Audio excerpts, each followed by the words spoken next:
So the first kind of surprise I have is we're going to do a little quick exercise. And so what we're going to do is on this next slide, I've got, I think, 5 questions. And I'd like you to answer these for yourself. So if you have a piece of paper or a pencil handy, or you can just put them on your phone or something. And it's just going to be a number scale. Okay.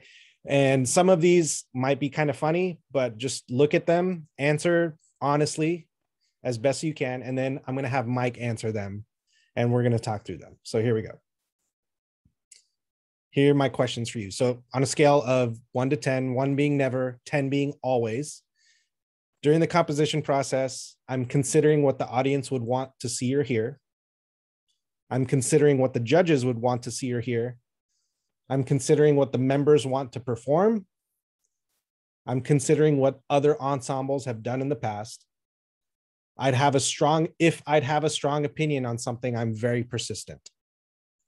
Should be if. If I have a strong opinion on something, I'm very persistent. So just real quick, answer this for yourself. And I didn't put these down as trick questions because I think they are honest questions. And I think that we can all be at different points on the scale here. I don't think that there is like, one answer. And if you didn't get the right answer, you're wrong, right? But I think this might be an interesting jumping off point for some of the discussions moving forward, and even at the beginning of this session, Alex, we were talking about the decision-making process that some of the drum corps went through this year because of the unique environment. And it was awesome that you kind of went there because you didn't know I had this planned, but this is, I think, a major philosophical area that we can have good discussion on because it will influence the way you think and talk about things in the future. So if you've already gotten a chance to write down your answers, just think about those in a second. And Mike, if you don't mind, I'm going to put you on the spot. And what do you think your answers are to this? And if you want to speak in a little bit more depth on each one, that'd be awesome. Yeah, because some of these you can tweak the context and it changes the answer. I'm not going to do these in order. Sure. But number 5, I have to say 10, but it's also contextual. It depends on who I'm talking to. If it's just me and Kevin, it moves down to maybe a 7 or 8. If it's a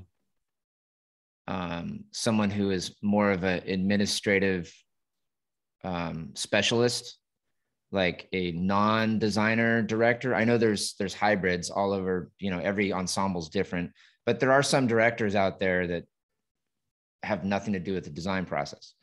Then it's more of a 10.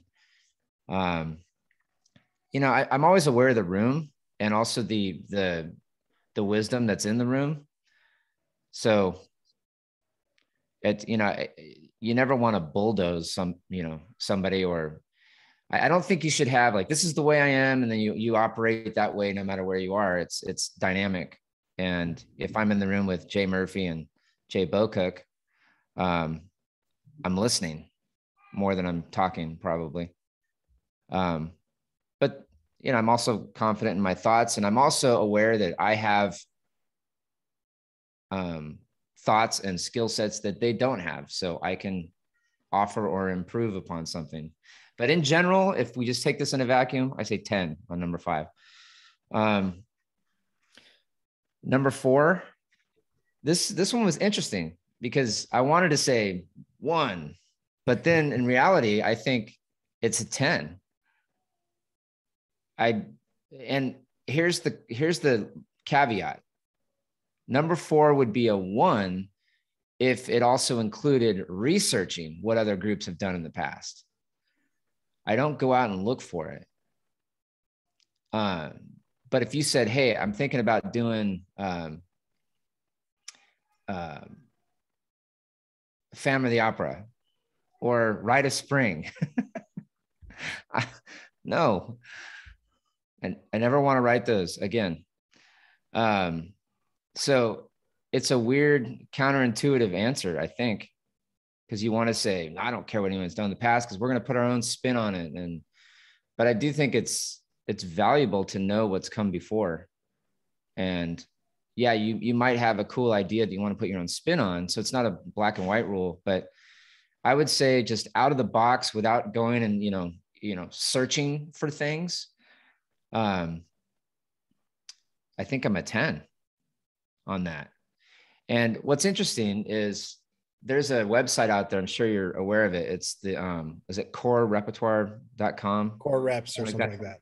Yeah. And I remember being at design meetings, some pretty like high level design meetings, and there's somebody in the room that's typing everything we say into that and seeing, oh, Dutch Boy in 1987. That's okay. We can play it, I didn't know if I liked that. Like, don't do that. I don't want to know. Like if it's not in my brain, then it wasn't good enough for me to know it existed, or it wasn't relevant enough for me. Like, that's okay. I kind of don't mind if the audience has heard it before more than like what it's going to do to my design process. Like if you're going to play pictures at an exhibition, like I cannot get Ralph Hardiman's parts out of my head. I'm going to end up writing Ralph Hardiman's parts. It's such a part. Picture something like We Will Rock You or My Sharona, and picture those two songs without that percussion part. Like, you can't. The percussion part is woven into what that thing is, and I can't unthink it. So I think number 4 is more in line with how it affects me, not necessarily the audience, but I'm always thinking of that. Even if like you did Les Mis, it's like, okay, I'm just gonna rewrite Tom Monk's parts is basically what I'm gonna do. So no, I don't want to do Les Mis. So that's the context there. Number 3. This one is there's a split here. If we're talking about scholastic, maybe a 5. I'm less concerned about what my 14-year-old freshman wants to perform. If we're talking about Broken City, honestly, and this is maybe something I'm slightly ashamed of, it's a 10. I can't sleep at night knowing that there's 21 and 22-year-olds that could have marched anywhere. Like, they have the hands and brains and physique to literally march any organization they want, but they chose to come here and march with us. And what am I giving them to play? And that weighs on me heavily, especially if, I just, picked up my life and moved here from Japan. Where's the book? And that's like, that stress is like, it's, I wish it weren't that way. I wish I could write and design in more of a vacuum, but I have to be honest. And it's, I don't always make decisions based on the members, but it's omnipresent with everything that I do. So I think that's the key, is balancing out, like, don't be manipulated by your membership, because you're going to end up with some pretty vanilla, mediocre thought process. If it's, well, they like to play notes, let's give them notes, give them what they want. Well, then you're not innovating, and you're not, the activity doesn't progress, in my opinion, if you're always thinking that way. But is it on my mind? Do I consider it? Absolutely, 100%. A number 2 is the easiest answer. It's a 1. Never. And that's truly honest. I never. I think that is the worst thing you could possibly do, is consider what the judges want to see or hear. There's so many more things that are just more important, even what the audience wants to see or hear. I put a 2 on that one. And let me explain that. If you only asked one question and you said, just, are you considering what the audience wants to hear? Then that number might be a little higher. But when you ask that question in combination with all of the other questions, I think when I consider what the members want to perform, it trumps what the audience wants to hear. Because the members are the ones you should serve. And they're the ones that are going to come back as fans because of the experience that they had. So I almost feel like question number one is irrelevant when you have question number three. Hopefully that makes sense. All right. Stop talking. Yeah. No, these are all great. And the reason I ask these questions is because I love the way that you gave caveats to all the answers, because it's all about the context, right? And where we are, you and me, Mike, in our design journeys right now, well, we have the context of all of the things that we've done before and all of the questions we've asked and all of the considerations that we've made.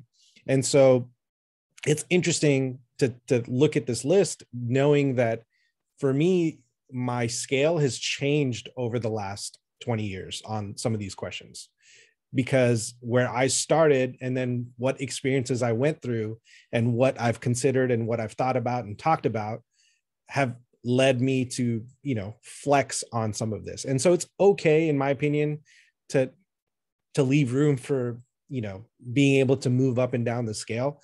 But I think, like, for example, like number 4, one of the contexts we can think about number 4 as well, as we talk about this all the time. There was a point where during the winter season, I would go to shows and sit in the stands and watch a lot of the groups. And it's funny because I would talk to you or some other people. I'm like, hey, did you see X, Y, and Z? And you're like, nope, I can't watch it. And I'm like, it didn't compute in my head. And more recently, I'm feeling a little bit of that same thing. And it took a while for me to understand why, because of how much it would stick with me and affect me emotionally as I was actually sitting down to write and try to be in a pure mental state. And it was more about protecting my own emotional state and less about not appreciating or enjoying what other people are doing. Yeah. I wanted to comment on that real quick, because we sort of talked about this yesterday, maybe just by accident, because of DCI, it came up. And not wanting to watch something because of your mental state is not the same as, not being a fan of it or not encouraging it or being proud of it. Like all of the ensembles that stepped it up this year and put an ensemble together and made it happen and are basically like greasing the way for us to have a somewhat normal summer next year. That's amazing. And I'm like standing as tall as I can, applauding that. But for me personally, like I can't watch it yet. I'm sure it's recorded somewhere and I will watch it. I can't watch it yet. I'm not ready to do that. And also, one of my favorite things to do is to watch finals when I'm in the mix, like, if Broken City's there or if I'm with Blue Knights at DCI, I love to just sit down and watch finals, but I can't watch the shows throughout the season. Like I'm not going to sit down at a regional in March and watch, Mystique and Rhythm X and RCC. I can't do it. But in Dayton, it's one of my favorite things to do. In fact, one of the second year of OCI, we didn't make finals. And so I had Saturday off and I literally watched 30 ensembles with some bathroom breaks, 30 ensembles in a row. I watched top 15 of Scholastic World and top 15 of Independent World. And it's probably one of my favorite years ever, just sitting there and being a fan. So I do like to watch. I do like to take it in, but only when I'm done.